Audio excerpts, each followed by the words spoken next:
И здравейте, пичо, аз съм Калин, добре ще на едно видео. В този случай отново се намираме на червено знаме. И ще ми извините, ако говоря малко странно. Да кажем, че леко ми е някакво странно на гърлото. Леко, може би съм леко болен, но мъничко. Само мъничко. Сега, плана за днес, принципно беше, надявах се, че понеже е паднал мъничко сняг, силно се надявах, че ще мога да, с някакъв плик да се парзалям горе, на покрива, който миналия път не посетихме. И този план няма да се получи, защото няма сняг. Но въпреки това ще се кача за фън и така нататък. Като в момента е 12 и нещо. И се надявам, че няма да има някой.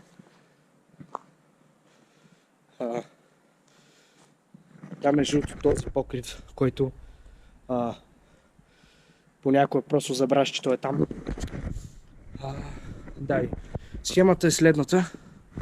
Трябва да минаме през това чудо отново, което няма да е много хубаво.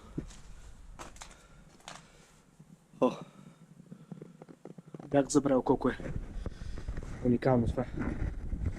Колко уникално изглежда.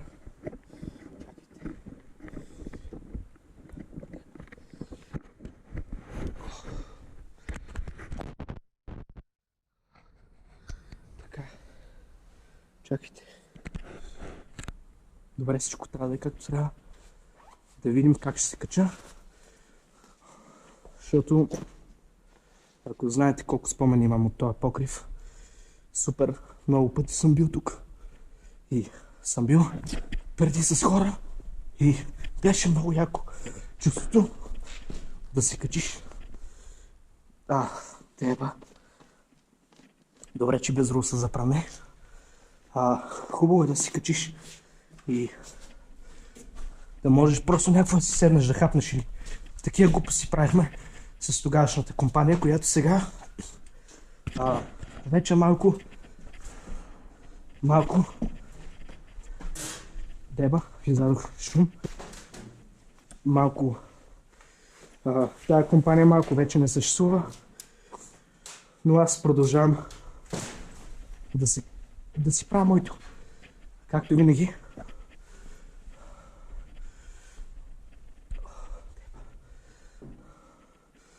Добре, това не е чак толкова. Фак. Не е чак толкова зле.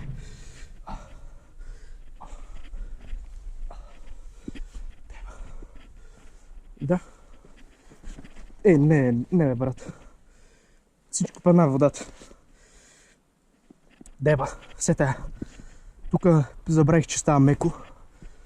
Обикновено е меко, като и вали. След като е валяло, става меко. И всичко потъва. Деба, всичко си еба мамата. Все тая. Междуто, шараут. Поздрави за Никсата, защото знам, че гледа това видео. Като цяло, надявам се, че няма хора. И да има хора там отсерши, примерно в хотела. Хич на наебе. Защото нищо няма стане. Да. Като цяло, хубавото на този покрив тук е, че буквално седнеш и както с ония покрив горе мога да гледаш, можеш да видиш абсолютно всичко.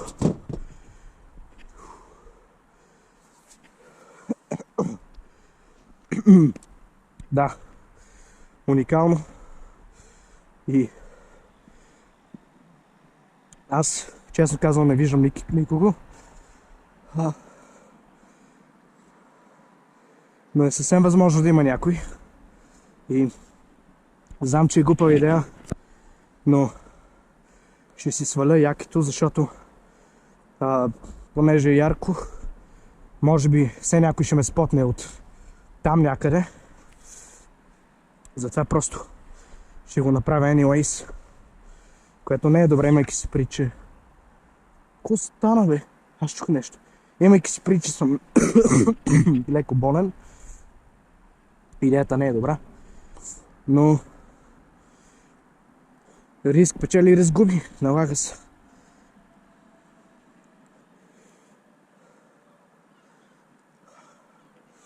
Ох, фак.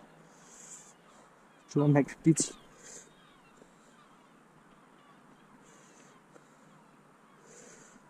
Добре.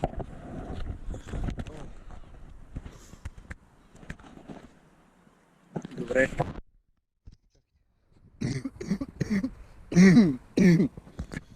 Майка му деба.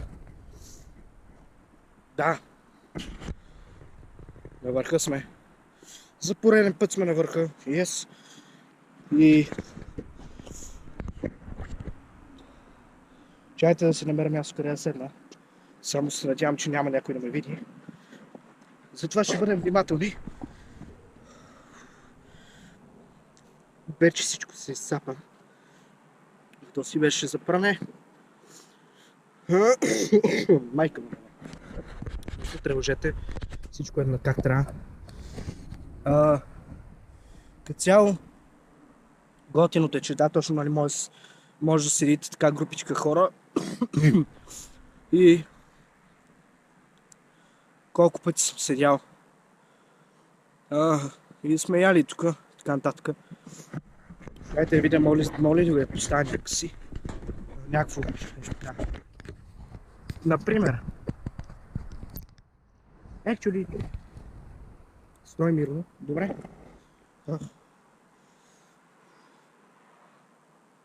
Горе-долу ще получи, извинете ме, пак казвам, че съм на такова състояние, но какво да се прави? Защото ще имаме Тодаскал, ако трябва да ви казвам, хич на ме бе, абсолютно, вече абсолютна загуба на време, само глупости се случват и си ебава мамата. Абсолютен bullshit, не си струва. Имайки си пред, че всички са някакви странни, никак не съм желан там. Аз никога не съм бил особено добър ученик, но не ме бе, предпочитам да си прекарам на спокойствие, някъде така, на хубаво нагледка, вместо се занимавам с някакви там хора, деца просто са загуба на време за мене. Това не означава, че казвам, че не е важно училището, просто някакво... В смисъл, беше забавно. Беше забавно тия по-първите класове, разбирах неща. Сега вече някакво е по-различно. Нямал съм го гъза, няма значение. То ни е скоро като завърша. Ще имам повече опции. Така че, код такова.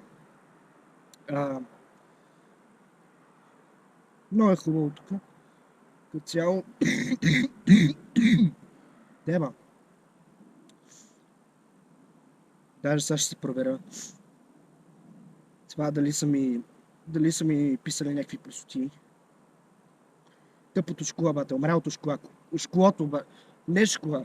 Умрялото школа, дет никой не го харесва.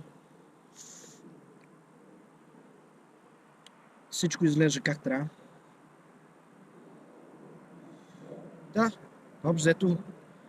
Надявам се всички да са добре. И... какво се чува, човека?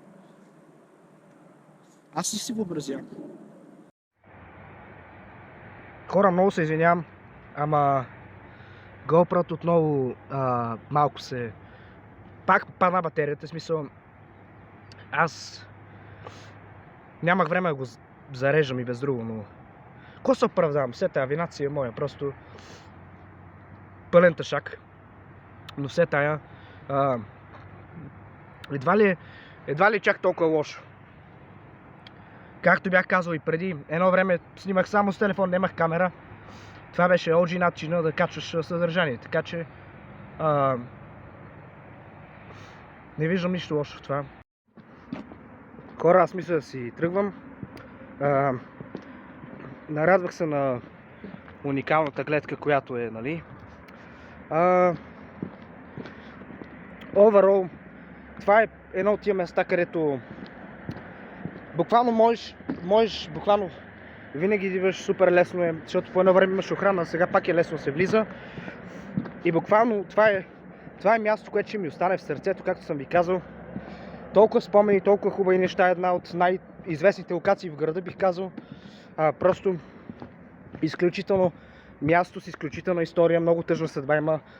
И за съжаление един ден то няма да съществува, нали, защото кой знае дали до няколко дни няма да съберат парите, да направят, не знам какво ще да правят там, някаква простотия. Но това място ще бъде в душата ми, макар да ми бяха изтрили старите визитя за него. Все пак има нещо. Така че